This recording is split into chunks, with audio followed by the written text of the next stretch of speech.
Hey guys, I'm Sid. I'm Mike. My name is Parker. My name is Luke, and this is the Try Hard podcast.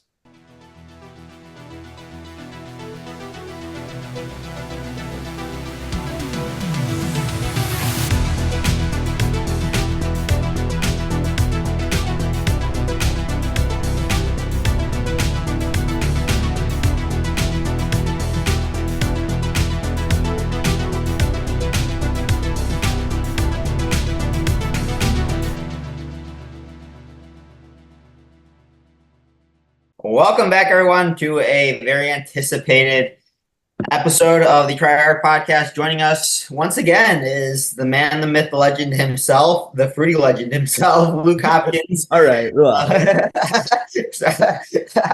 No, but Luke, you were on here relatively recently, like what, a month ago or 2 months ago after what was the race we did? Musselman? Yeah, Musselman, the 70.3, that was July 16th. So I think we did it like literally a day after. I think you texted me, Yeah. hey, are you free tonight at 7? I was like, yeah. And you're like, want to hop on our podcast? So that was, I want to say 2 months ago now. Yeah. It's funny getting that podcast scheduled compared to this one is like two different, like completely different stories. That one was like right away, and then we were going to record this like last week. Then something happened. Then Luke's flight got delayed yesterday, but we finally made it happen. So yeah, today we're just going to be talking about Luke's most recent race, which was not a half Ironman. Luke decided to put the big boy pants up and big boy pants on and race Ironman Wisconsin. So yeah, Luke, you just want to I don't know, kick us off, go through race day, and then I'm sure Mike, Seid, and I will all have questions as you talk about it. Yeah, absolutely. So to start off, I actually signed up for Ironman Wisconsin like before I had a 70.3 in mind. The Really? 70.3 Musselman I always looked at as like a training run. I had never done a triathlon before, so I wanted to get experience just with what the transitions felt like, what it felt like to go from one discipline to the other. So I said, I'll do a 70.3, give myself around 6 to 8 weeks following that to have a full Ironman. So I was actually back and forth between Ironman Wisconsin and the Ironman that Mike and Seid are about to do, Ironman Maryland. I ended up going with Wisconsin a little bit because of the fact that it would be in the same 365-day span as when I became a natural pro bodybuilder. So in my head, I thought it would be really cool if I do well in this Ironman in the same technically year that I became a natural pro bodybuilder. That was a big thing, but really I was just looking for a race in September. September is National Suicide Prevention and Awareness Month, and that's a cause that I really stand behind. I try and be very genuine when talking about my mental health and the importance of just admitting that it's okay to not be okay at times. So I wanted this Ironman to reflect what it looks like to push not only past physical barriers, but mental barriers. So that was why I ended up going with Ironman Wisconsin. And it was great. I mean, after Ironman 70.3 Musselman or Ironman Musselman 70.3, I don't know the phrasing of that, but Parker, like I said, had beat me, and I was like, I want to learn from this guy. So we spent the next 7 weeks. I just felt like Parker put me through the grindstone. He showed me what it was truly like to train for an Ironman. There are many times where him and I would go back and forth, and I'd be Parker up the intensity, and then I would fail a workout because of just external circumstances. And it was such a big learning experience. And I'm super grateful, Parker, for your guidance, both within the workouts itself, as well as just navigating the mental challenges of what it's like to fail a workout and then like how to adapt and improve upon that next time. It was something that I've truly never experienced before. So that was a very big help to me. So thank you for that. But yeah, the race itself was September 8th. So almost about a little over a week ago now, at the time that we're recording this. Got there on Thursday, got there on Thursday, settled into our Airbnb, got my bike checked out. Turns out I needed a new chain and cassette the day before the race. So that wasn't fun. Bank account did not like that, but I wasn't going to be What that guy. happened? Oh wait, yeah. How, I remember you told me like after the race, like, oh, I needed a whole new chain. What happened? Yeah, so I had gone to the triathlon store here, and they had broken apart my bike, put it in a box. I was able to carry it with me through TSA, and then when I got to the Ironman Village itself, I went to one of the vendors and I was like, "Hey, can I pay to have my bike rebuilt?" They're like, "Absolutely." They rebuilt my bike. I went to go pick up my disc wheel rental, and the guy who was putting on the disc wheel said, "Hey, whoever assembled your bike didn't do it the correct way. your chain's a little too short and it doesn't shift to the lower gear. So I'd be stuck in big gear the entire ride. And I thought about all the climbs that I was going to have to do during the race. And I thought, that's not okay. So I went back to the vendor that assembled my bike and I was like, hey, I think my chain was just put on the wrong way. Could you guys observe it? It took them about an hour and a half and they shot me a text and said, hey, you need to buy a whole new chain and a new cassette. Both were entirely worn. So unfortunate, but that was about an hour before bike check-in closed. So I said, yes, absolutely. Just assemble my bike, please. And I was never able to actually do a test ride. Parker, I'd communicated with that with you. I was never able to do a test ride with my bike after it had been assembled because it was around like 5:45 and you had to have your bike checked by 6 o'clock. So I just got my bike from the vendor once they put on the new chain and the cassette, and I checked the bike and that was it. I'll get to what happened with the bike in a little bit, but woke up race day morning. I didn't sleep at all. I just gotta say really quickly, I was really impressed with kind of Luke's mental mindset during all this, because not once did he call me or, tell me, Parker, I'm screwed. I don't know what's going to happen. My race is done. I didn't really know any, like all I heard from Luke was like, I just had some bike issues and I wasn't able to get the bike workout in, but we're all good to go. That's literally all I heard. And like, I know some athletes, that would have had a complete meltdown, that would have been like on the phone calling and yeah. So me today. Yeah, this is the best of us. No, but in my mind, yes. I was just thinking, what do I have control over at this point?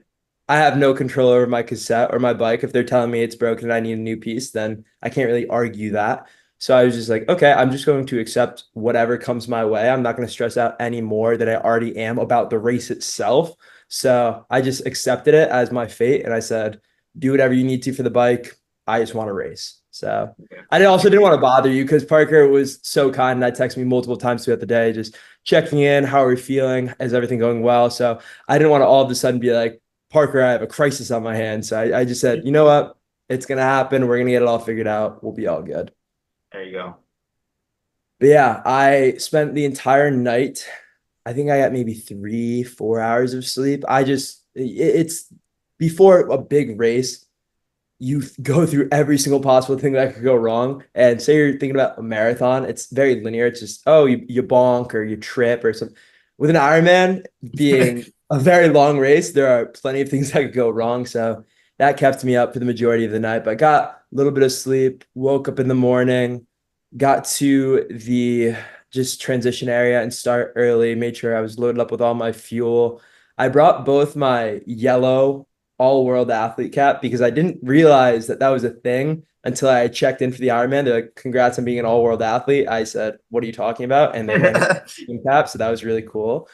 I had the yellow one and the green one, and I went up to one of the volunteers and I said, do you know if I'm allowed to wear this one? And I feel like she might have thought that I wasn't supposed to have it because she was like, yeah, you can wear that. But she was like very like speculative, but whatever, put on the swim cap and got down to the swim start. It's always just, I remember that 70.3 feeling. You're seeing everyone line up and it's just the adrenaline starts to build. You're thinking in your head, okay, like here's the start to a long day. And it all starts with probably the most chaotic part, which is the swim. I decided to seat myself at the end of like the 1 hour to 1:10 mark. So I was thinking like, okay, like anywhere between like an hour and 8 to an hour and 10 swim, I would be pretty happy with. And then as soon as we got into the water, it just really flew by the swim entirely. I found myself multiple times seeing like or being in these open water pockets where I was actually swimming by myself. And after the two 1.2 mile loops, I didn't check my pacing at all throughout it. I just counted the beeps in my head. So every time you go 500 yards, you'll get a little beep. So I was just like, okay, that's 1, 2, 3, all the way up to the 8th one. And I said, this is it. I got out of the water. I wish that happened to me. Usually it's like I still have 7 more to go. No, dude, I really, the swim obviously it was the shortest leg of the race, but it mentally flew by. There was no panic at all. It just felt very almost like I was in a flow of things. I just kept moving. My stroke felt very continuous. I didn't change up my breathing patterns at all.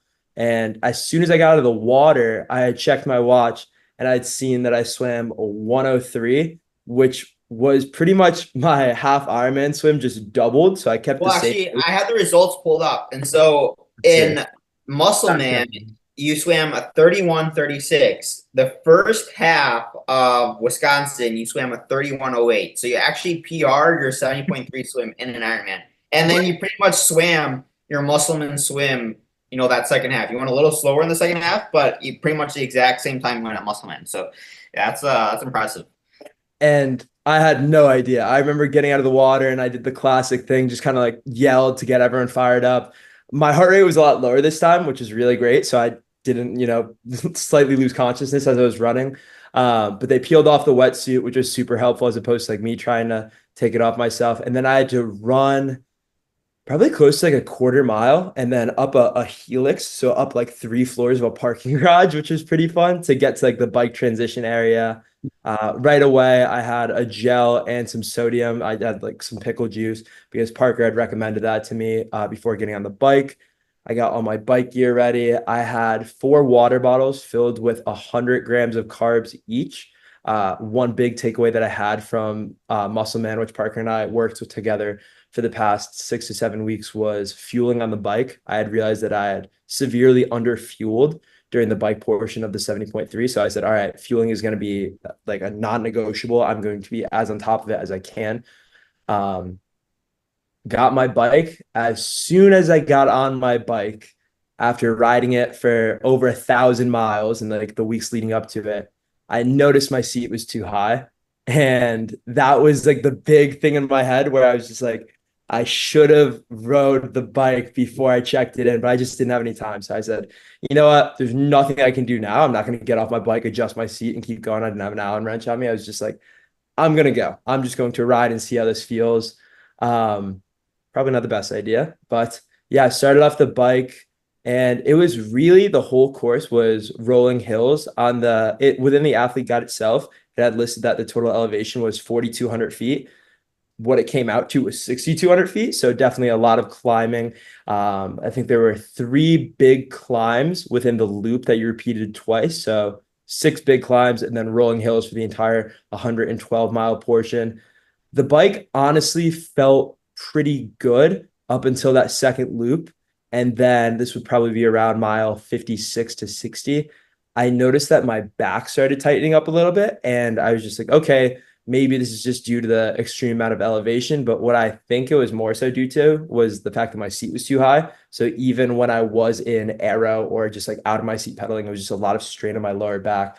So that second loop, just the back pain continued to build. And I was going on thit was a lot of pain building up, but I kept telling myself, this is only like part 2 of 3 of the race. And I didn't get this far just to get this far. So I really had to continue to push. And I was with this group of 2 to 3 riders the whole time. There'd be portions where I'd be riding alone, but really it was just us switching off with each other, which is really funny because I ended up running with those same 2 out of the 3 of them for the entire portion of the run as well. But once I got done with the bike and you go back up the helix, which is absolute torturous after 112 miles and 6,000 feet of elevation, I got as fun as the first time. yeah, it was not as fun as riding down it. I'll tell you that much. But I got into transition and my back was so sore that I couldn't bend down to put my shoes on. So one of the volunteers came up and he kind of slipped on my shoes.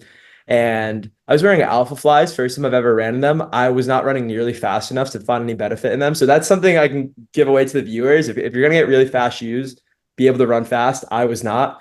But I still looked cool, so that's all that matters. But the guy was like, comfy, right? yeah, they're great. But the guy was like, "Are you good to run?" Because it took me about 3 seconds to stand up from my chair. I looked like a very old man who's struggling to walk, and I was just like, you know what? I've swam 2.4 miles. I've biked 112. I just got to finish the run. And then you realize the run is a full marathon, so you start going. I really tried to just pace myself because I talked to a lot of people who had previous Ironman experience, and they said no matter how good you feel in the first 4 miles of the run, it's a full marathon. You really have to pace yourself. So I took it slow. I followed my fuel plan. I've taken a gel every 2 to 3 miles, just taking in the environment. It was a really amazing course in Madison. The people were screaming, the energy was great. I was kind of finding these pockets where I was running with other runners, just having conversations with them. And one of the people that I ended up switching back and forth competing with on the bike, he finished right after me in the end of the race. So his name was Jimmy, but him and I were constantly going back and forth. And at about mile 16, maybe, we realized we were going the same pace. So we just kept running together for a little bit. And then we trade off based on who was stopping at the aid stations and whatnot.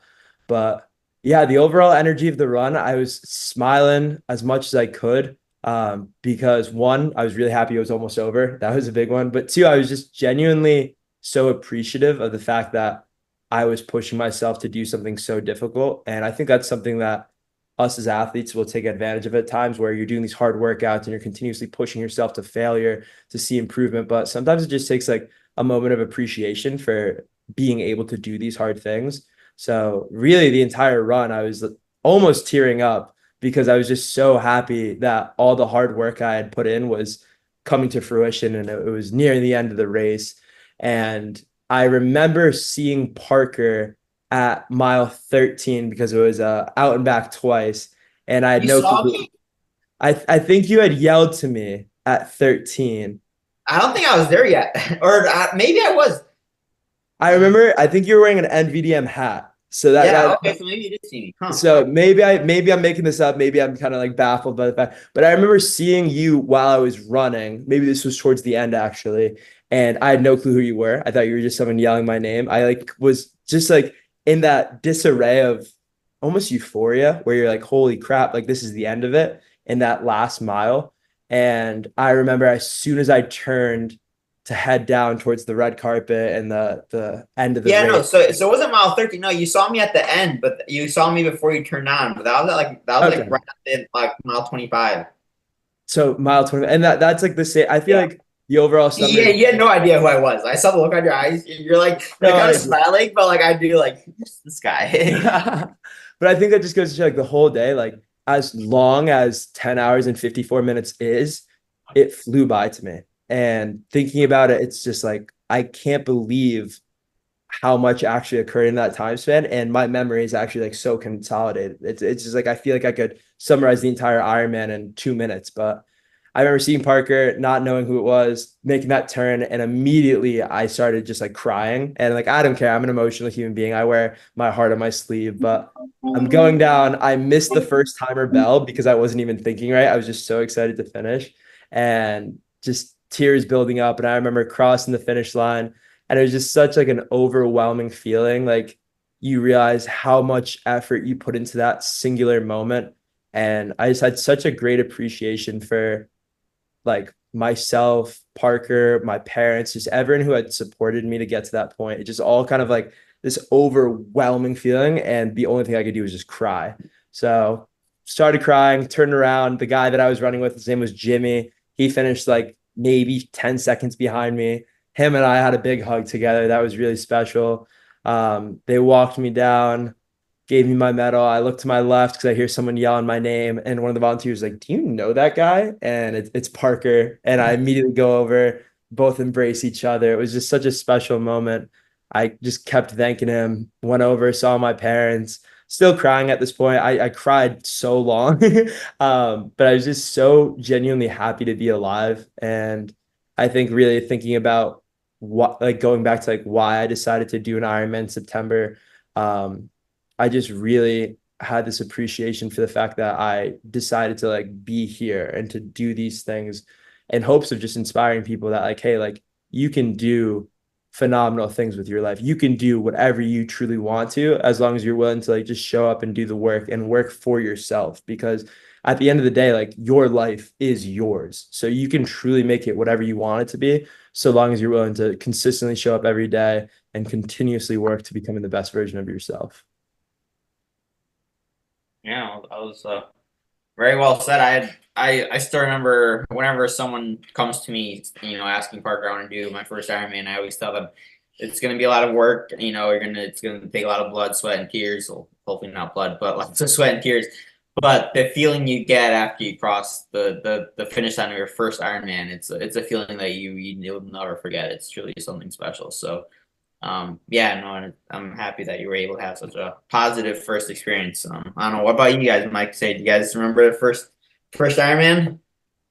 Yeah, so mine, I remember my first one, I crossed the finish line, and the first thing I was like, oh my God, I can do way better at this. And I was like, I need to do this again. But luckily, before going into it, I already signed up for Ironman Maryland pre-Florida. So I was like, okay, I know I'm going to do well. And I remember right when I crossed, I was super emotional, went to hug my girlfriend, and then I saw Parker and I kept running because I saw my Garmin and it was like at 26 point like one like eight, and I was like, I need to get the marathon go around. So I was running up and down a little bit at the end.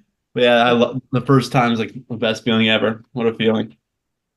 What about Mike, you? you did yours relatively recently, right? Mine? Yeah. Yeah. That Ironman feeling is special when you come across the line. I think though, I don't know, I think I was just pretty cooked by the end. I was just like, I need to sit down. Like Yeah. I like Sorry. I've like having done a lot of 70.3s, I'm like I've had my fair share of like emotional finish lines, like mainly like Finland last year was probably the most emotional I've been after a finish line, but this time I was just like I'm glad it's over. Get like usually after a race I can't eat any food, but like the first thing I wanted because I really didn't have enough carbs on the run at Lake Placid, but as soon as I sat down I was like I want pizza and whatever you got back there. I love it. What did you have as your post race meal? Pizza. I mean, I was sitting with 8 other people, and I remember crossing the finish line. This is actually really great. My dad is he's gonna listen to this, so I can say this, but I remember like the first two things he had said to me after, obviously big hug, congratulations and whatnot. He's like, I'm starving and my legs hurt. And I'm like, wow, man, you and me both. But yeah, You should be that like, was what another feeling. yeah, I was just like, man, dude, can I relate to you right now? But I think something that Seid said, which I know Mike and especially you, Park, can relate to, is you cross that finish line, you have your moment, and then the next thought is, I can do better. And I think it's this idea of being content but not complacent, and realizing that yes, like this was something very hard, and yes, I am very happy with the fact that I was able to do it. However, as an athlete, especially like a high achieving athlete, you continuously want to improve. You're already thinking about, okay, like if I would have fueled more on the run, like you said with Mike, say it, if you would have just, I know there's different factors with it, but if you just take like a second and be like, that was really good, I'm really proud of myself, but it's back to work. And I think that's something that I like to like pride myself on. And I know that you three as well, is that like there's never going to be a single achievement that defines you as a human being or an athlete. Rather, it's your work ethic and the desire to continuously push yourself through the process to see improvement over time. That's what you'd rather be defined by. Mhm. Yeah, 100%. But Luke, I was gonna ask you, so did you use your bike or was it Nick's bike? I use Nick Bear's bike, which is worth more than my car. I will gladly say that out loud. I was actually riding the bike, and someone had seen the BPN on my tri suit, and they looked down and they saw the bike, and they gave me a little like, I know whose bike that is. And yeah, it's a really nice bike. So major shout out to the man Nick for allowing me to use it. He now has a new cassette and chain, so whenever he wants to get it back, it's all his. you should send That's them why the invoice. I'm that's glad. why I asked because I was like new cassette and new chain. Like I was like amazed at that. But yeah, I mean, I wish I was there with you, like to help put the bike back together or something, or like I know with Sade, well, you're driving to this one, Sade, so we won't have to put your bike together. But one tip too for you, Luke, and I mean Parker, Sade, you guys might know this, but like when you take your bike apart to fly and you take that seat post out, one good thing to do is before you even take it out, put like electrical tape or some kind of tape that's going to stay like right on the edge of where it would like go back into place. Mhm. And then it just helps like line things up. Like my bike on the back of it, the seat post does have like little notches to like show you where like it's where it was or like the measurement. But like even if I take a picture, I'm like was it that line or was it that line? Like I can't tell. They're millimeters apart. So it's like just putting tape on it, it makes it very easy. Or you can just get a bike box Allen and not have to take your bike apart, which makes everything 20,000 times easier. Yeah. My bike box, all I have to do is take the wheels off. Wow. Oh, you don't And have to speed post out? no, I have a ceramic feet. I have an oversized pulley, so I have to take that off. But that I just wrap Yeah. that. But I don't have to take the seat post off. You should, yeah, and like anyone traveling should probably take their rear derailleur off anyway, just because like it's very easy for that to get bent just a little bit, and then it's like now that's a pain if it gets bent because no matter how much indexing or turning of the like the limit screws and the B screw, like it's just not gonna fix it. Yeah, definitely a lot of learning experience with traveling for a full Ironman, I would say. So a lot of takeaways with even just understanding, like you said, Mike, just the little things about how your bike actually is set up and how it works, especially with the seat post. Just always takeaways that you can then translate over to the next race, which like we're talking about. You want to think about how can I do better, understanding your bike better? How can I do better, understanding your gear better that you're going to use? And then that stems into fueling as well. So I think there's just always learning lessons and improvements that one can make. Yeah, How was the weather? especially. My bad. Oh, I was go gonna ahead. say, how was like the weather for the race? Was it like hot, humid? Was it cloudy? How was it? I could not have been happier with how the weather was because I've spent the last 4 months training in Austin, Texas in the middle of the summer. So a cool day in Austin, Texas would probably be 90 degrees with 80% humidity. So as soon as I got there and realized, holy crap, I'm going to be running and it's going to be 74 degrees out, I was beyond excited. I remember I went for like my last run workout. It was a 6 mile run. And I texted Parker after because my heart rate was low and my pace was faster. And I was like, dude, you're never going to believe it. I'm not out of shape. It was just there. So it was honestly like the perfect race day, especially like with the water. I believe it was 72 degrees, which I had been doing my open water swims in like a quarry, and that was 90 degrees. So anything was better than the training conditions I had been in, which I think is something that like we try and often emulate as athletes is you almost want your training to be harder than the race day itself. You'd rather get used to training on tired legs or being in unconditional environments that just like force you to have to work harder so that when you show up on race day, it almost feels easier. Obviously, it's going to be hard because it's a race, but just that weather factor and being able to stay cool. I think my heart rate on the run the whole time was around 141, 142 beats per minute. A big part of that was because I couldn't run any faster because I couldn't feel my lower back. But I think a big part too was also just the fact that it was cooler weather than what I was used to while running. So it just was an easier time overall. I just have like another question with the heart rate. Did you notice it like dipping towards the end? Because I know Mike said that his heart rate would dip towards the end, and mine did too at Florida. Or did it just stay 140 like the whole time? It started to dip at the end. And I remember I talked with Parker about this. He was like, hey, if it like really starts to dip, it's probably due to just fatigue and you should be just aware that you could be potentially bonking.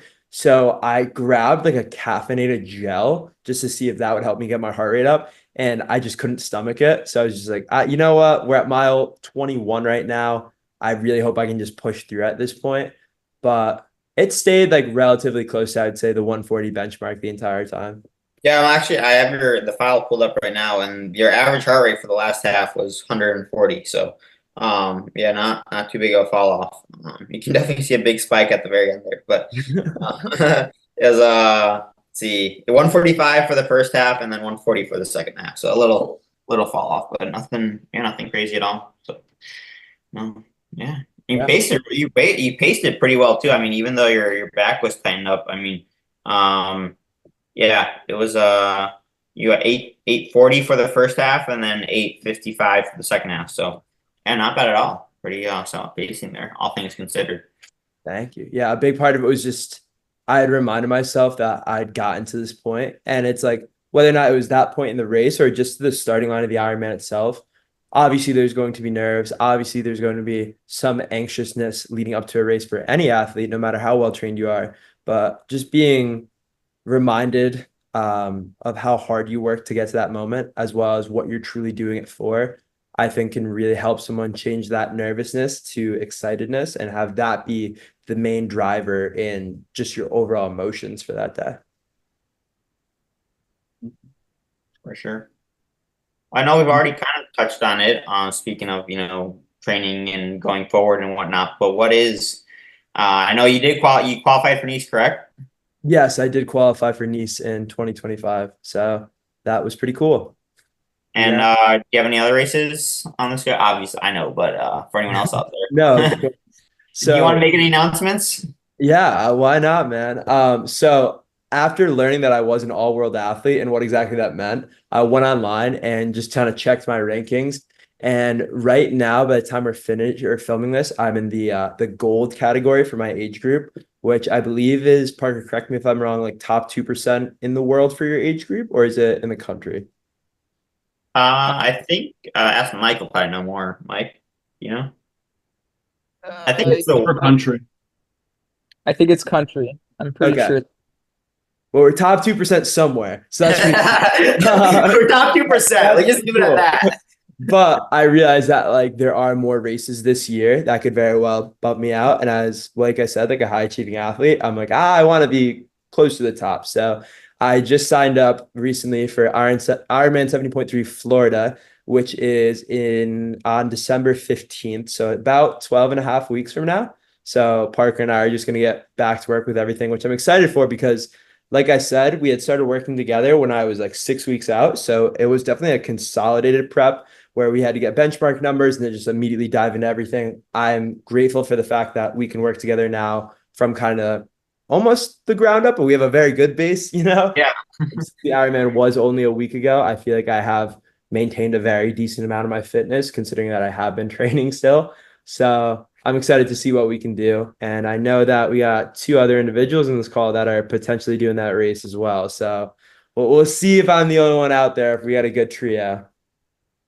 I'll be there, but I don't think I'm gonna be racing. I think I haven't decided for sure. It's kind of gonna depend on how Kona goes, but the plan is to race Daytona and then stay in Florida and the following week. Because I know I have an athlete from home that's gonna be racing Florida as well, so I'll be able to see him, see you, Luke, and then yeah, Make and possibly Seid, see. But yeah, it should be a good time. Yeah, so Parker, I have a question for you. As a coach now, observing kind of Mike and I's first Ironman and Said's training for his second Ironman, and you're headed for the World Championship in Kona in 5.5 weeks. Like, what, if anything, have you taken away from like our three combined efforts, and how does that affect your training and your mindset for Kona? No, definitely.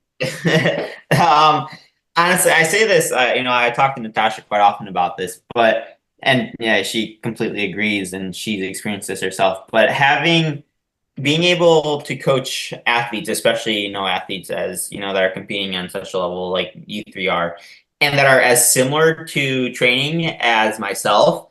It's funny. I think there's this one time, Seid was some run workout or something Seid was doing, and it was like 2 by 3 miles or something. It was in the lead up to Texas. And Seid texted me. He said, Parker, can I just do like all 6 miles straight without taking a break? Like, no, you're gonna overcook yourself. Take that mile, rest or whatever, and do the 2 by 3 miles. And literally the next week, Natasha gives me the exact same workout, and I find myself texting the exact same message to her. Like, can I just do six? Like, literally, not even thinking, like, oh my God. No, but so being able to work with you guys, it really, it makes me realize, like, do I really need to do that extra session when I shouldn't be, or maybe I should push a little bit more. And just knowing that, not just you three, but all my athletes they are kind of like looking at me and they're seeing what am I doing, how am I preparing. It definitely does help hold myself to a higher standard than I think I normally would.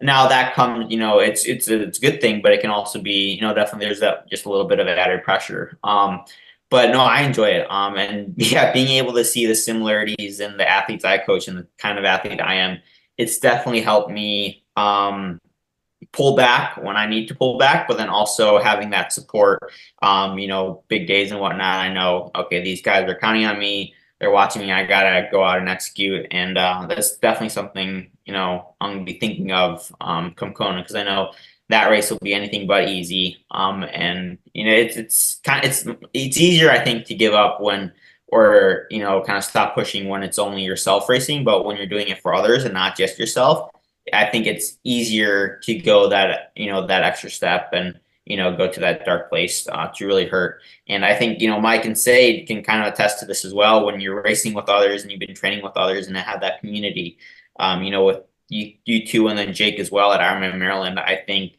we're going to see great performances coming out of all three of you guys just because of that support and the community you have. And yeah, honestly, I've been blessed with the athletes I've been working with. Like, my best friends now are my athletes, and that's something that I've never I made sure not to take for granted, and something I think Natasha will never get the chance to give me this opportunity. So yeah, definitely been it's been very, very helpful and very lucky. Hell yeah. And then Mike and Seid, with your full Ironman being in 4 days, if you guys could just share anything about where you're at mentally, physically, how we're feeling for the race, and just any takeaways that you have in the lead up to it. Say, do you want to go or you want me to? Here, I can go. I can go first real quick. So we did a long episode yesterday talking all about it. But yeah, mentally and physically feeling great. So Texas was like a big letdown for me. I don't know if you know, but I crashed mile like 29, 30 on the bike at Texas, and I just couldn't recover for the day. So that was just a brutal day. And then ever since then, I've just been training hard and enjoying training. And I feel I've never felt as fit as I do currently. And I feel really strong mentally coming into the race as well. Yeah, I'm just really excited. As Parker said, I think the thing I'm most excited for is, yes, both my previous Ironman races were NVDM team races, but I feel like Mike and Jake, they're like my closest like NVDM friends. So it's like even like that like community there. I think I'm just so excited to like race with them there and like be with them. It's gonna be such a great time. And I'm also excited because I'm gonna stay with Mike too. So that's gonna be like really great. Like staying with Mike, doing our last like prep sessions together. So we're gonna go do our bike rides, swims Thursday, Friday, and then wake up Saturday and get after it together. It's gonna be really fun. I'm excited. What about you, Mike? How you feeling? I'm feeling better now. Like earlier, Luke mentioned like mental health and like being okay with admitting that like everything's not okay. And early last week was probably like the lowest point mentally that I've been in the last year worth of training, or like the whole time I've been training with Parker. And I was pretty open with both Parker and Sade about that like things were not going well. And wasn't so much the like overtraining. I think it's the under recovering, not sleeping enough, and just being totally cooked from that. And then thankfully I actually had to drive back to upstate New York for some work meetings, and getting out there and like being able to bring my bike up and ride outside was probably like exactly what I needed, because I've been kind of confined to my apartment doing indoor ride. I indoor ride like 98 to 99% of the time. So like anytime I do get a chance to ride outside, I usually try to take it. And just getting almost like it was a deload week. But for me, I was still just like feeling pretty fatigued. And then yeah, just getting outside, getting fresh air helped a ton. And now like this week I feel great. My calf feels good. I had my best swim since right after Placid on, I think it was Sunday night with Ezra. So yeah, everything like feels good, and I'm like excited to race now. Like last week, I would have like if you had asked me like, do you want to race? I would have been like, no, I really don't want to race. If anything, I'd rather just like pull out and not do it. But like now, I'm very excited to race. Can't wait. I think it's gonna go well for all three of us. So yeah, just very eager to get on the start line. But Luke, for 70.3 Florida, we'll have to talk offline, and that might be something that I consider as well. It's been in the back of my mind. I kind of want to do it, and my parents have a vacation home down there in like near Naples, Florida, actually kind of where Parker's grandma lives. And it's like a 2 hour and 45-minute drive up to Haines City from there. So what I was thinking was possibly flying down like the weekend before, doing a little bit of training in Florida, and then driving up like Thursday or Friday before the race. So yeah, We'll be in touch, Mike. Don't worry. yeah. Yeah, say to that group message too. Oh, he will be. He will be. Said's in there. Yep. All Good. right. Well, yeah, I know we got a few of us that top off here, so I think we're gonna wrap it up here. But once again, huge congrats to Luke on qualifying at your first ever Ironman for the Ironman World Championships. That's a big deal, and yeah, definitely make sure to pay close attention to the race this Sunday because in about 365 days you're gonna be climbing those same mountains. So I already got my notebook ready, man. I'm gonna be taking notes. Don't worry. There you go. Well, yeah, big thanks for Luke for jumping on. Happy to get this recorded. And there's also going to be a big documentary, right, coming out on the BPN. Is that correct on the YouTube channel? Is that still happening? Yes, it is. So BPN was there, their media team was there. They recorded a ton of the training sessions in the lead up to the race and then the race itself. It's really cool. I can't share too much about it yet, but it's in the works and it should be up, I would say within the month, hopefully. But I don't want to put any pressure on those guys and let them do their thing, produce a great product. Whatever they do come out with, I can't wait to see it. All right. Well, That's there you guys go. I'm excited. I- Hopefully if they have the same music editors that work with Nick Bare's YouTube channel, it's gonna be those guys are incredible. They make some of the best documentaries or videos out there. They're truly on another level. They're similar to us. They're great at their quote unquote job, with editing and whatnot, and like being great athletes, but they're also just phenomenal human beings. So it's just a good culture, which I think this group right here, and like you say, like Parker, the athletes you work with, you foster community through doing hard things and pushing yourself to be better every day. So just overall surrounding yourself with positive influences in your life, that's gonna take you far. Well, that's a great way to end it, I think. And I hope you guys enjoyed this episode. Make sure to subscribe. We got actually a race preview of Ironman Maryland coming out this week on Friday. That should be dropping. So stay tuned for that. And we'll definitely have a post-race recap as well. So hope you guys enjoyed this one and we'll catch you back here shortly. Thanks for listening to this week's episode of the Try Hard podcast. If you enjoyed it, we'd appreciate it if you could share with others and leave us a 5-star rating on Apple Podcasts and Spotify. If you have any questions or comments for us, you can either DM us on Instagram, leave a comment on YouTube, or message us through the Spotify app. Lastly, I'd like to thank the sponsor of this week's episode, the Naperville Acupuncture Center. If you ever find yourself in the Chicagoland area and are dealing with some aches and pains, I cannot recommend Frank and Angela enough. They do an amazing job over there, and I promise you will leave feeling so much better. Thanks again for listening, and we'll catch you guys back here next week.